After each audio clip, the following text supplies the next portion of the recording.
Welcome back to Escapement and Watch. Falling Titan here. Today, the last of the green trilogy. The 3 divers that Seiko made to celebrate their 140th year on this planet.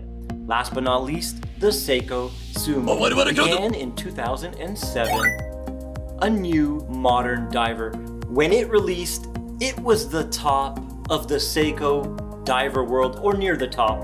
But today, other divers have crept in and taken its crown. Marine Master 200 reduced, Willard 63 mass. Has the Sumo become forgotten? Let's check out this new Sumo and find out.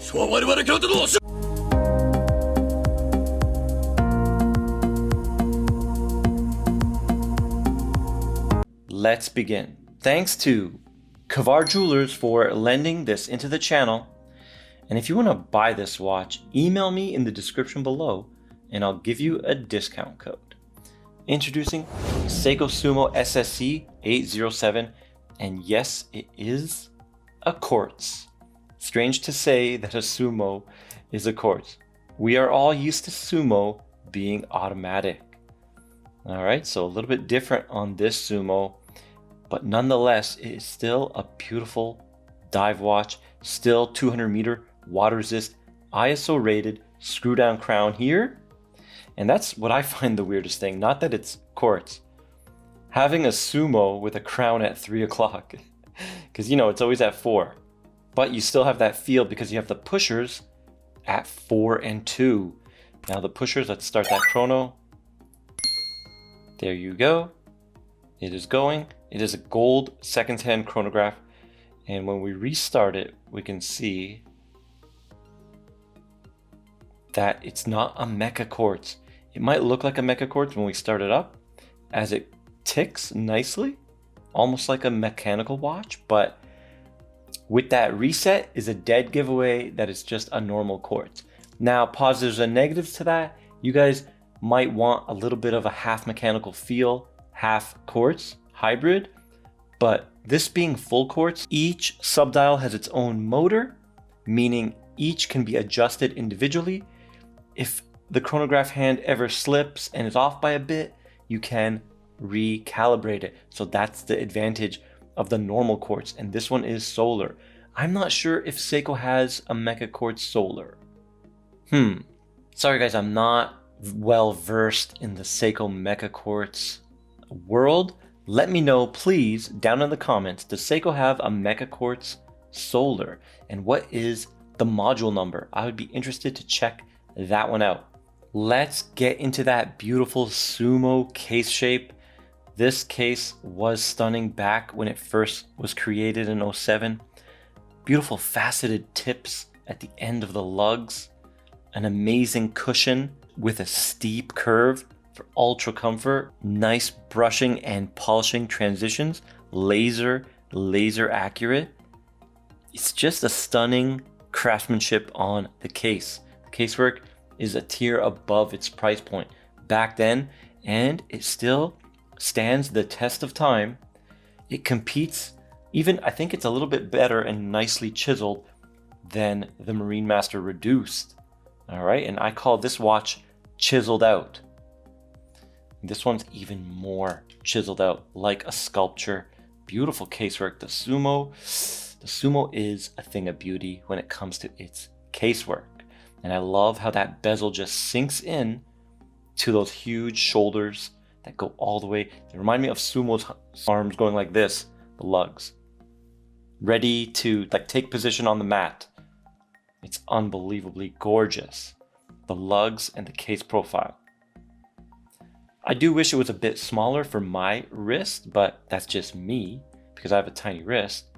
And then I would probably rock a Sumo, no doubt. Now the movement, we did talk about it. It is the V192 fully quartz module, and it is solar, accurate to 15 seconds a month.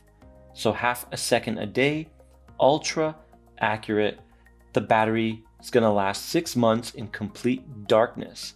But once it hits some light, it's going to charge very nicely, easily and probably stay full for a long time. Let's check out those dimensions. We have a 44.6 diameter case.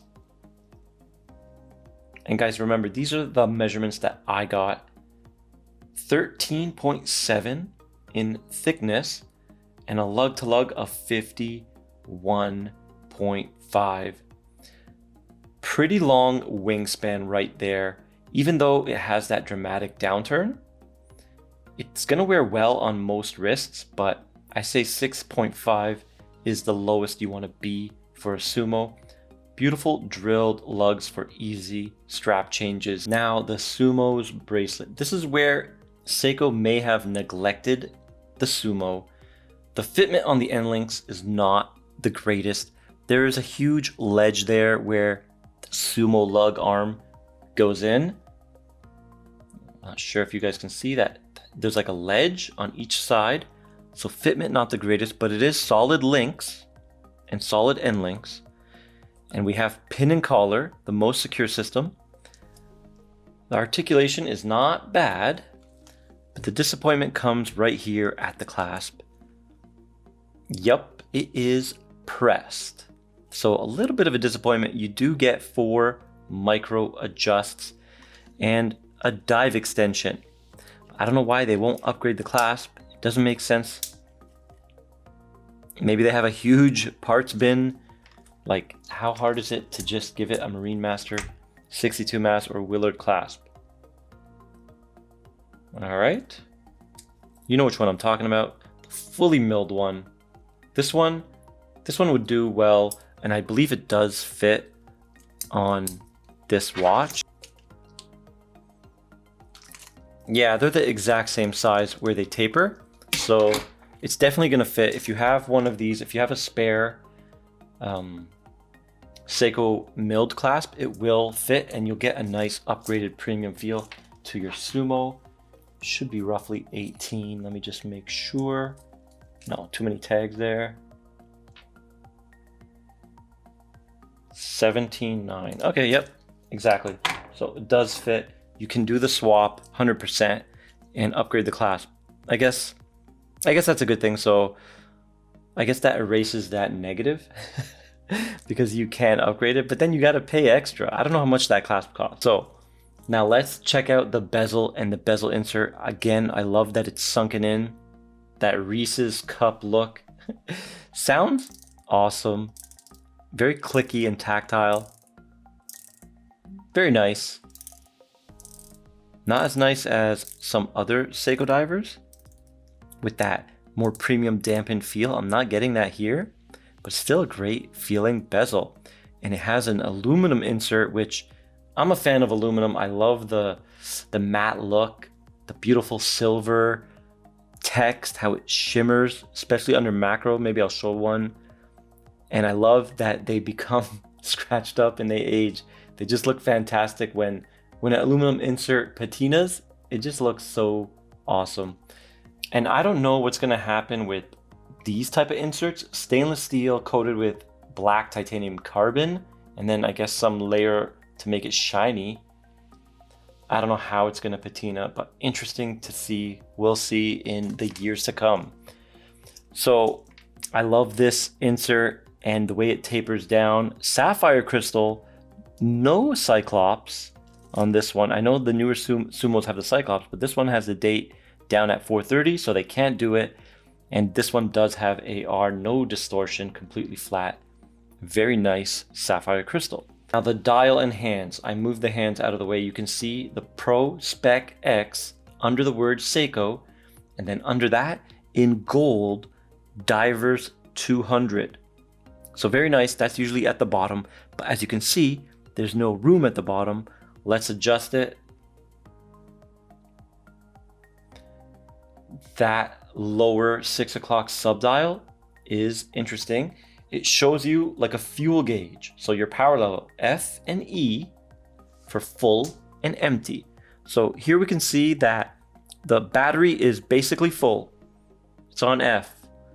And that will stay like that. But then when you turn on your chronograph, it doubles. Look, there, it goes to 60 and it starts counting down, and that's your 60-minute timer right there at 6 o'clock.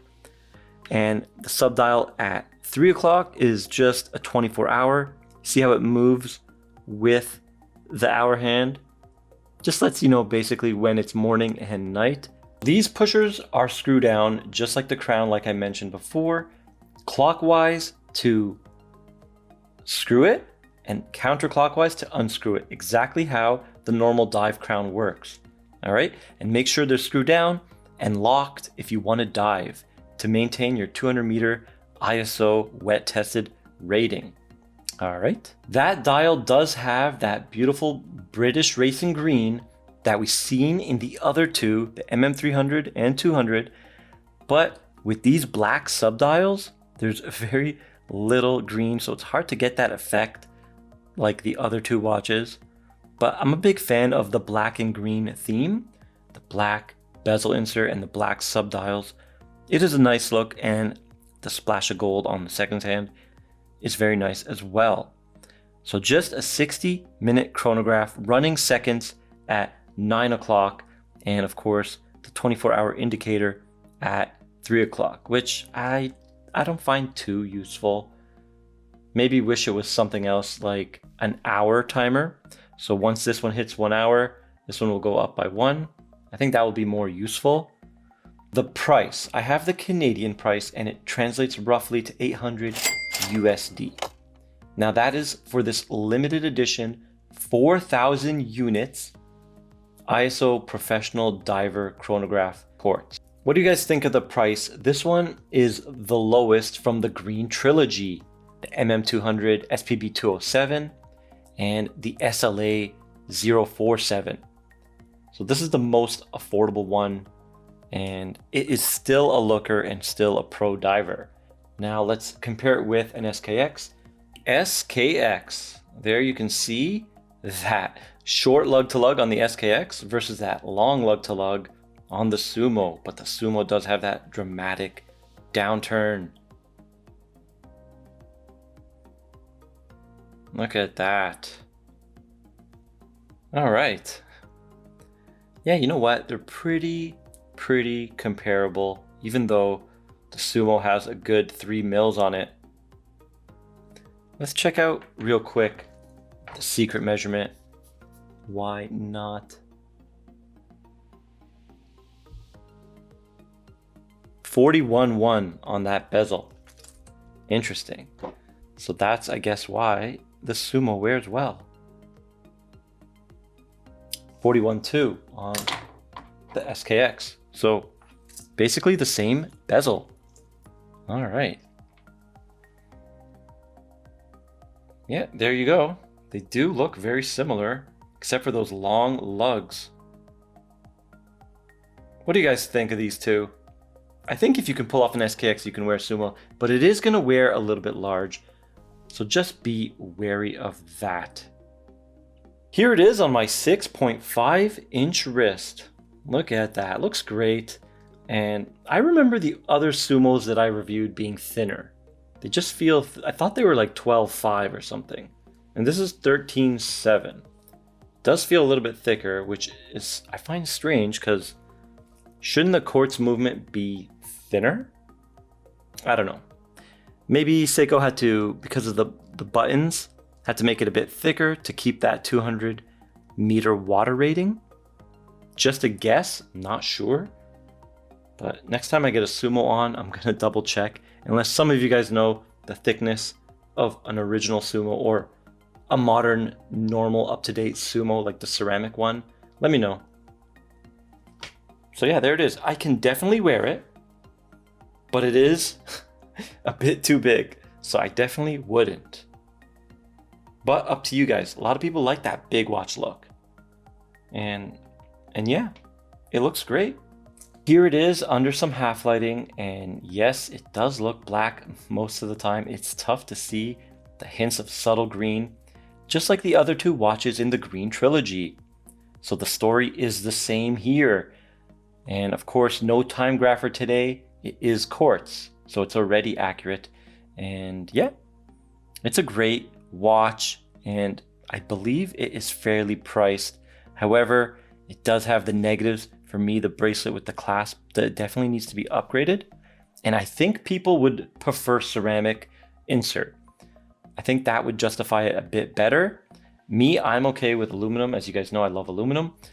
But yeah, I think the people would demand the ceramic at this price, 100%.